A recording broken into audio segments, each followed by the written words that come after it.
안녕하십니까, 혜원입니다. 오늘은 화요일은 궁합 재미난 이야기로 한번 시작해 보겠습니다. 지난주에 윤석열 대통령 후보가 대통령으로 당선돼 있는데, 제가 작년에 이제 윤석열 그 당시에 대해서 사주를 한번 봐드렸고, 이번에는 이 각종 인터넷상에 삼모 영분이 내정자라고 해야 되나요? 김건희 씨에 대해서, 사주에 대해서 여러 가지 많고, 또 궁합상으로도 뭐 본인은 남편이 꼭 이 여자 같고 내가 꼭 남자 같다라고 얘기하는데, 사주상 제가 그럼 해운 컨설팅도 그냥 지나칠 수 없잖아요. 그래서 제가 사주를 한번 두 분의 궁합과 김건희 씨 사주를 한번 살펴봐 드리도록 하겠습니다. 그냥 또 말씀드리고 싶은 거는 이제 새로운 대통령이 당선됐으면 우리가 또 어떻게 행동을 취해야 될 것인지 그 점에 대해서도 한번 살펴봐 드리도록 하겠습니다. 먼저 생일은 시는 모르겠고요. 뭐 생일은 보니까 이 양력으로 72년 9월 2일 날 돼 있더라고요. 근데 음력으로 따지면 7월 25일이고, 그러면 이제 사주를 보니까 임자생이래. 임자생 본인은 사주는 이제 불이고, 병화는 근데 큰 불이거든요. 큰 불은 좀 존심도 강하고 본인 뜻대로 해야 되는 바로 그런 역할입니다. 그런데 이 병화가 기본적으로 필요한 거는 나무인데, 상반기에 본인이 살아왔던 보면 나무가 없잖아요. 그래서 다 이 임도 물이고 자도 큰 물인데, 그러니까 초반년에는 아마 어찌됐든 간에 부모를 따지면 엄마 쪽은 모르겠는데 아버지 쪽으로 좀 불우한 환경을 만났다라고 되어지네요. 그래서 많이 좀 힘들었다라는 3월 그런 생각이 드네요. 이제 그러다 보니까 독자적으로 성장을 할 수밖에 없고, 그러다 보니까 또 이 흑토도 나름대로 또 이 불길을 많이 좀 시달림을 받았다는 거죠. 자기는 홀로 불을 많이 밝혀야 되는데 나름대로 또 선출물도 만들어내야 되니까 힘든 상황이었다라고 말씀드린 거죠. 그 이후의 삶들은 좀 어느 정도 여기서 기운을 받아서 왔기 때문에 삶이 좀 괜찮다라고 되어지네요. 그렇죠?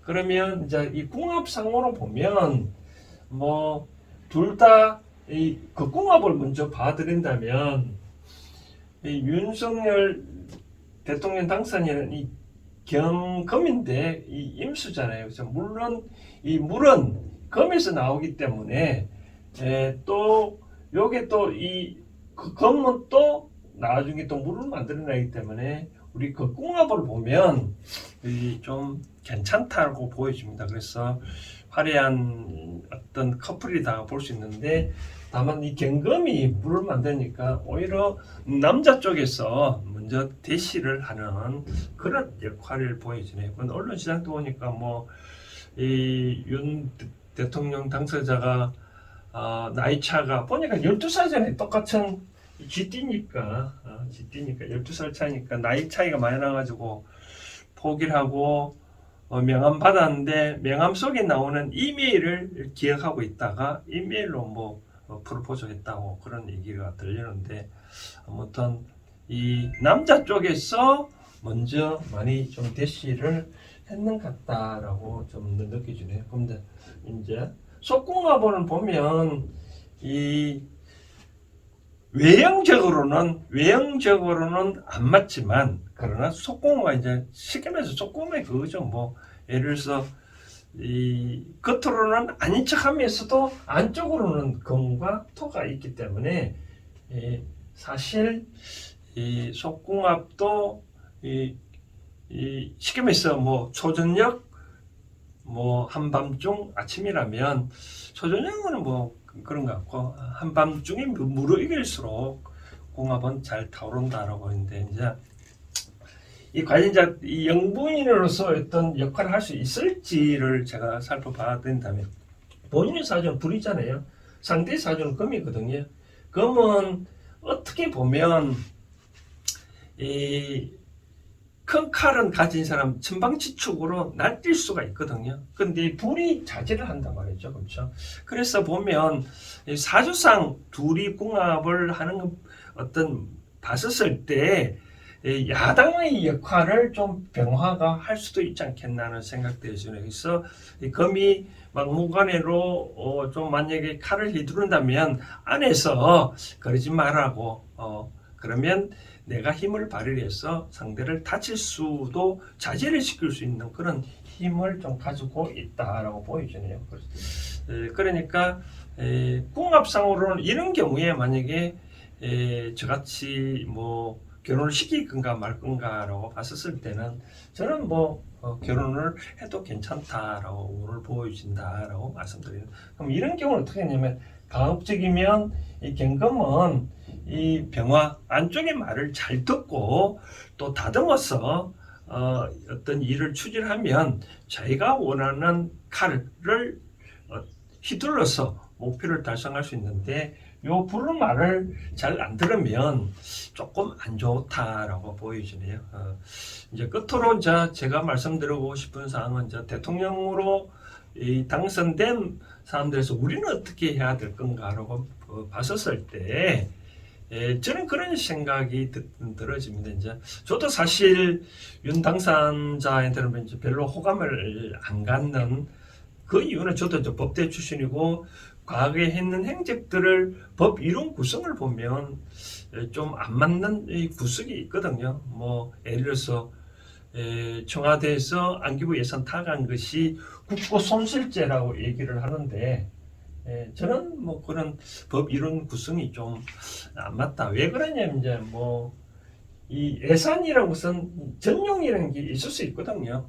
예산 전용.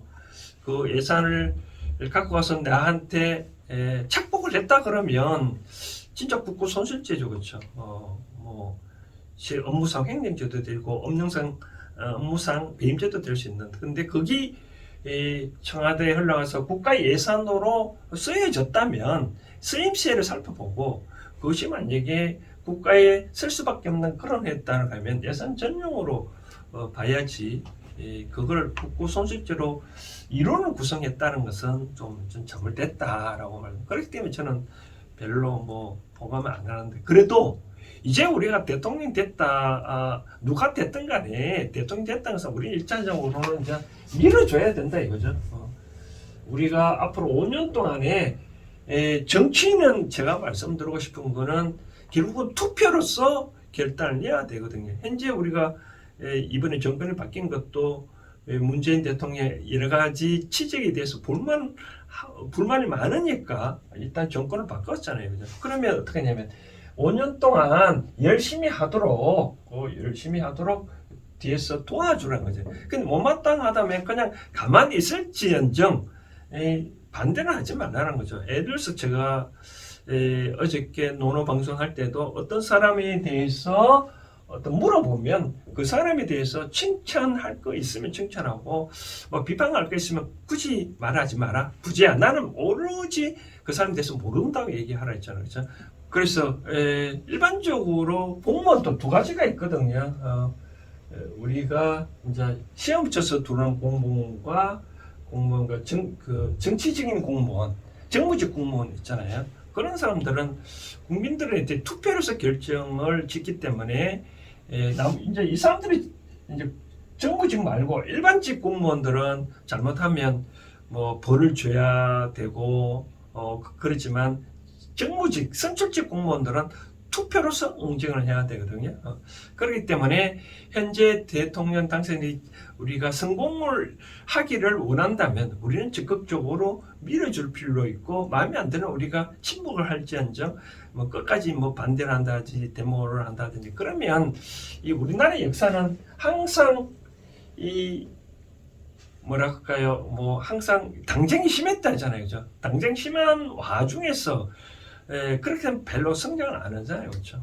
그래서 저는 해운 컨설팅 입장에서 우리가 취해야 할 행동은 누가 됐든 간에 당선이 됐다면 우리가 적극적으로 밀어줄 필요가 있다. 그게 우리 국민들의 의무다. 그런데 나중에 결과는 마음에 안 들면 투표로서 응징을 해야 된다라고 말씀드리고 싶네요. 오늘은 그냥 재미난 그냥 가십거리로 두 사람의 어떤 궁합 측면에서 제가 한번 살펴봐 드렸습니다. 오늘 여기까지 하겠습니다. 감사합니다.